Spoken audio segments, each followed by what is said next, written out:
আসসালামু আলাইকুম viewers, Sabinus কিচেনে তোমাদের স্বাগত জানাই। এর আগে তোমরা অনেকভাবে চিকেন চাপ বানিয়ে খেয়েছো। আমার মতো এইভাবে একবার বানিয়ে দেখো। আশা করছি তোমাদের খুবই ভালো লাগবে এবং বাড়ির সকলেরই খুবই পছন্দ হবে।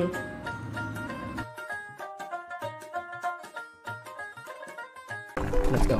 Oh my god. Aha. Aha. Yes.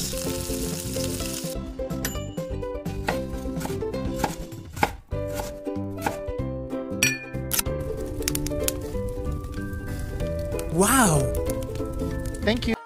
মাংস বড় বড় করে পিস করে কেটে নিয়ে ভালো করে ধুয়ে পানি ঝরিয়ে রেখেছি। আমি একটি মশলা তৈরি করে নিচ্ছি।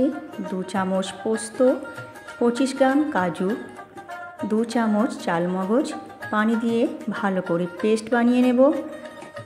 আমি চিকেনের মধ্যে কাজু, চালমগজ ও পোস্তর পেস্ট দিয়ে দিচ্ছি। 3 চামচ আদা রসুন বাটা, 4টে পেঁয়াজ আমি পেস্ট করে দিয়ে দিচ্ছি।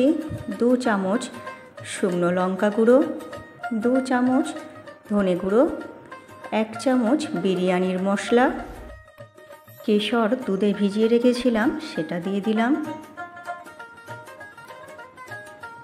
1 চামচ গোলাপ পানি, 1 চামচ কেওড়া পানি ও 2 থেকে 3 ফোঁটা আমি মিঠা আতর দিয়ে দিচ্ছি। 2 চামচ ছাতু দিয়ে দিচ্ছি এবং সব ভালো করে মিক্স করে নেব। পরিমাণ মতো লবণ দিয়ে আমি ভালো করে মিশিয়ে নিচ্ছি।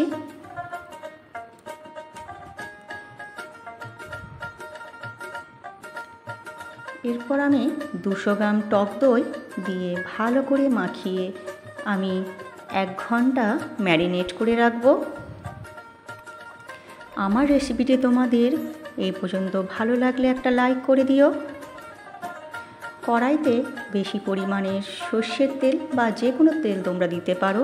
ভালো করে গরম করে নিয়ে আমি মাংসের মশলা ঝারিয়ে নিয়ে মাংসগুলো সব দিয়ে দিচ্ছি কড়াইতে এবং আমি মাংসগুলো একটু সময় নিয়ে হালকা করে ভেজে নেব। উল্টে পাল্টে বারবার নেড়ে নেড়ে আমি মাংসগুলো হালকা করে ভেজে নেব। মাংস ভাজা হয়ে গেলে আমি মশলাটা যেটা রয়ে গিয়েছিল সেই মশলাটা আমি দিয়ে দিচ্ছি মাংসের সাথে এবং বেশ কিছুটা হাতে সময় নিয়ে আমি মাংস ভালো করে কষিয়ে নেব। ঢাকনা দিয়ে দিয়ে মাংস আমি মিডিয়াম আঁচে কষিয়ে নিচ্ছি।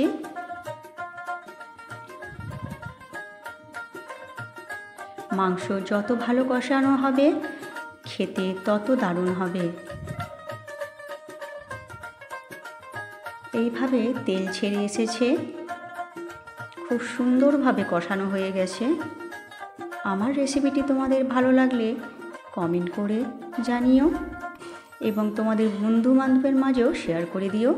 আমি মাংসে অল্প করে পানি দিয়ে ঢেকে হতে দিচ্ছি কিছুক্ষণ। এইভাবে চাপের গ্রেভিটা রাখতে হবে। নামানোর আগে 1/2 চামচ চিনি, 2 চামচ গাওয়া ঘি দিয়ে আমি ছড়িয়ে ভালো করে নেড়ে নামিয়ে নেব এবং তোমরা গরম গরম ভাত, লুচি, পরোটা, রুটি, পোলাও, রাইসে সবার সাথে তোমরা খেতে পারবে। এই চাপ খেতে খুবই ভালো লাগবে। আমার রেসিপিটি তোমাদের ভালো লাগলে সাবস্ক্রাইব করে পাশে থেকো এবং শেষ পর্যন্ত দেখার জন্য অনেক অনেক ধন্যবাদ তোমাদের।